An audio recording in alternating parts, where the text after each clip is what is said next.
So far, I had a discussion with you on the formation of the League of Nations, the structure of the United Nations, the kind of the role it was supposed to play, and the different organs of the League of Nations, what they did, what was their role, how they contributed towards the international community.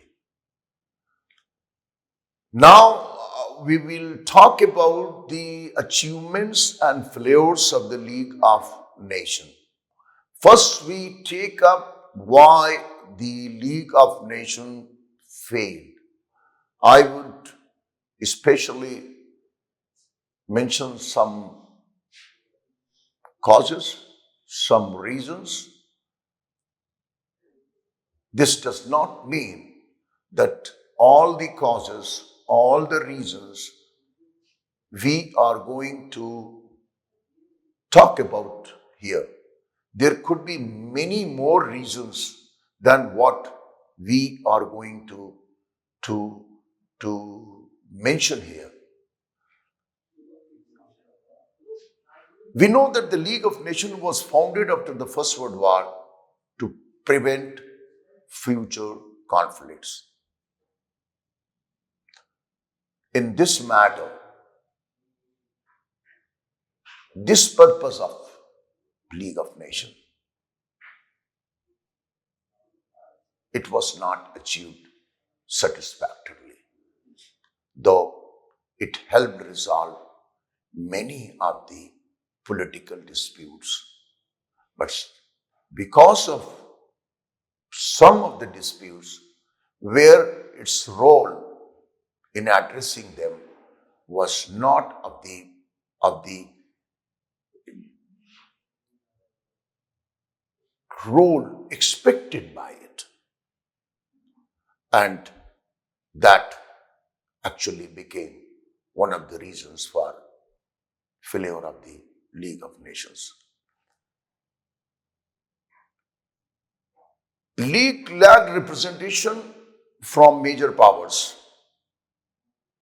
like the United Nations, Germany, and Russia. United States never joined it. It was the most powerful nation. Germany joined,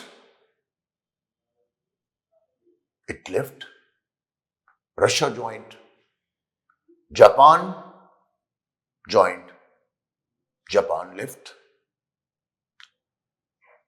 This limited its influence and legitimacy. Great powers joined and great powers left. This actually caused the legitimacy and the role which was expected by it to play because of the great powers' reluctance, great powers' non-participation, great powers' opposition, the political disputes, the military disputes, they actually were not successfully addressed by the League of Nations. Aggressive nationalism also contributed to the failure of League of Nations. The Treaty of Versailles, certain provisions also actually fueled the sentiments in Germany, Italy, and Japan. They were defeated nations, so their populace, their leaders, upon them, the impositions made under the treaty, they were very harsh. That led to the extremist ideas, aggressive nationalism, and this actually uh, led to the failure of League of Nations. It became one of the reasons, one of the major reasons, aggressive nationalism.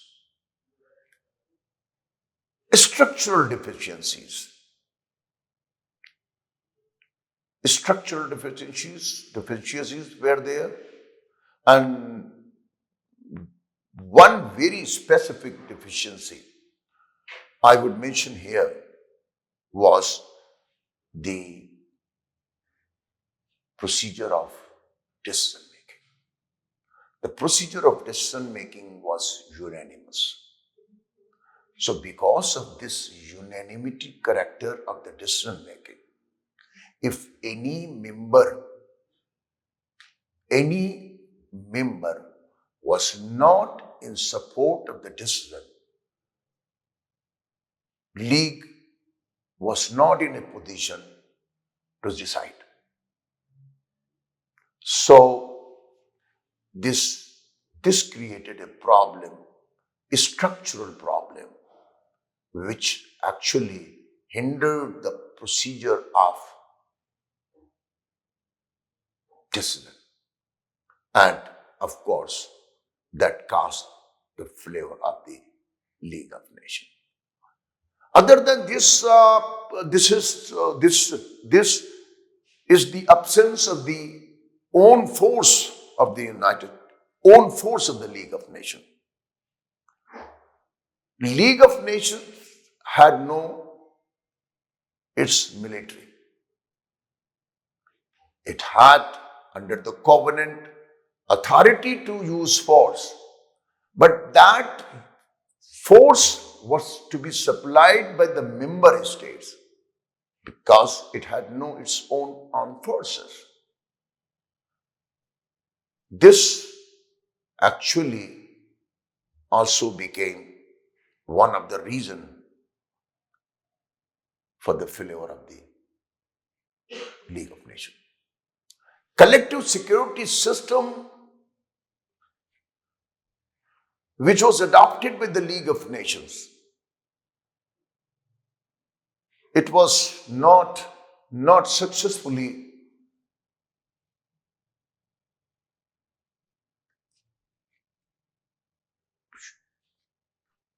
adopted, successfully used, and in case of Corfu, in case of Manchuria and Abyssinia, Ethiopia, which is today, League failed. Collective system failed. Collective security system, which is based on the idea that the security of one nation is the responsibility of all other nations. This idea is quite idealistic. It is utopian in nature. So, in case of the League, the collective security system, on this model, it was supposed to prevent the future wars. It was not successful. This system failed. So,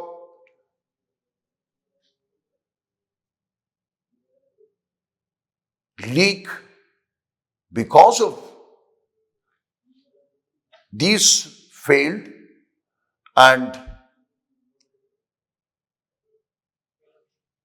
I would say there could be many more reasons for the failure of reasons. And one I would mention here is the Great Economic Depression of 1930s. That also caused many of these situations, problems relating to the decline of the economies, trading, unemployment, forcing the people of states to turn towards the dictators, forcing them to do things which can help them to recover from the Great Depression, from the effects of the Great Depression. So that led to the dictators, especially to attack other territories. So, League, because of the collective security system failed, because of the structural problems, and because of the aggressive nationalism, I would especially streamline these three main reasons which led to the failure of League of Nations. But failure of the League of Nations doesn't mean that the League failed. League failed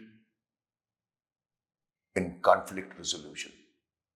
But League does not fail in addressing many of the non-military, non-political issues. So, League's contribution, League's achievement are tremendous in this field which we can take up in matters of labor, in addressing the issues of the working people. The role of the League of Nations Specialized Agency, ILO, is quite credible. It cannot be overlooked. And I think you must recognize this fact that because of the role played by the ILO, many of the benefits, many of the things which we enjoy today at the workplaces is the contribution of ILO, International Labour Organization. So, League of Nations actually opened the doors for new kind of international relations. It provided a new model for conducting international relations. It established a model for relations with an executive and a parliamentary system. I mean to say that it helped the business of international relations institutionalized. It set up rules and regulations that how states are supposed to behave, how they are supposed to conduct their interrelationships.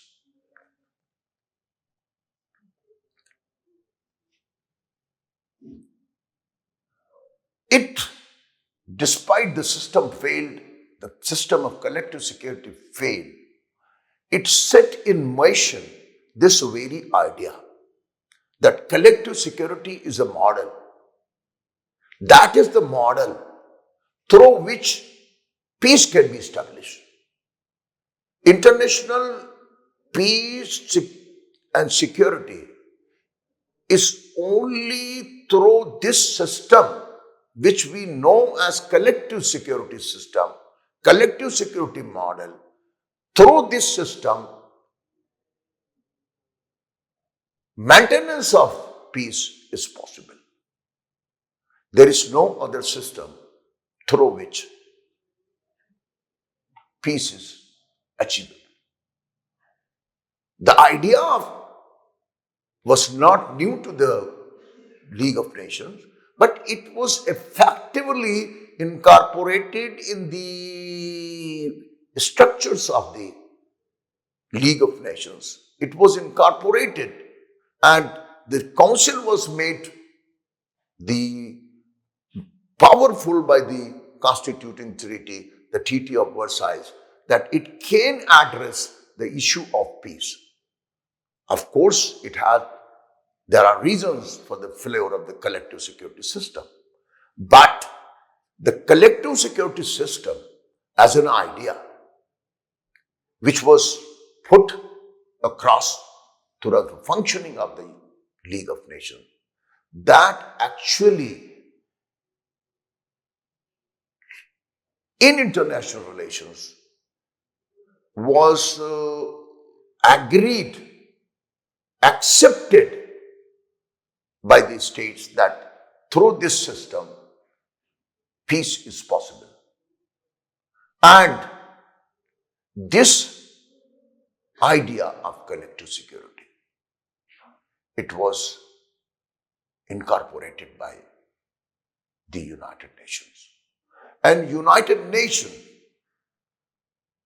because of this idea, which found representation in its charter, became part of the United Nations Charter, is called as Collective Security Organization. The primary function of the United Nations, as was of the League of Nations, is to prevent the future conflicts.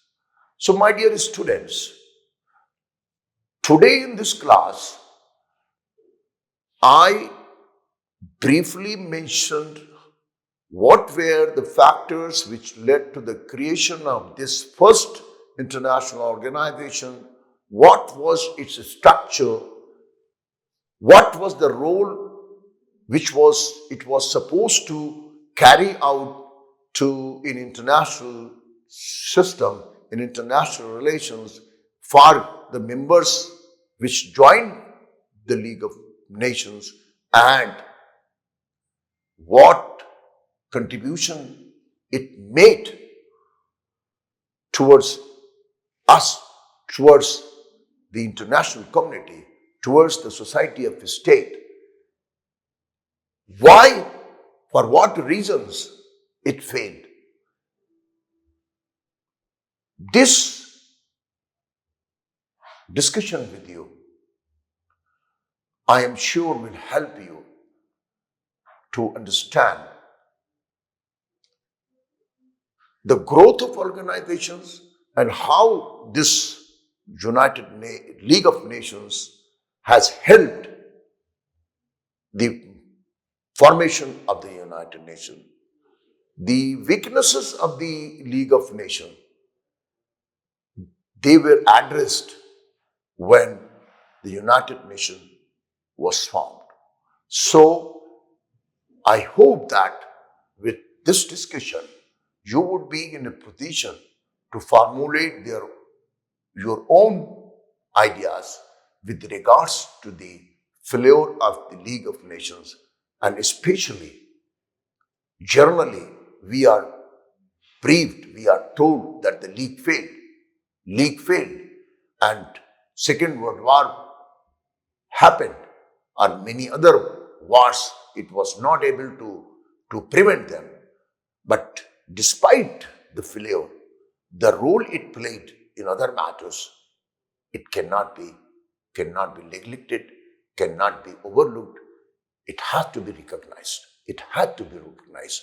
So, when I say this, it endorses the view that international organizations are the systems through which global governance is carried out. The issues which the states they cannot handle themselves, they are addressed. So the organization, other than the state, are very important instrument in matters of governance, which pertain to states, which pertain to us. Thank you.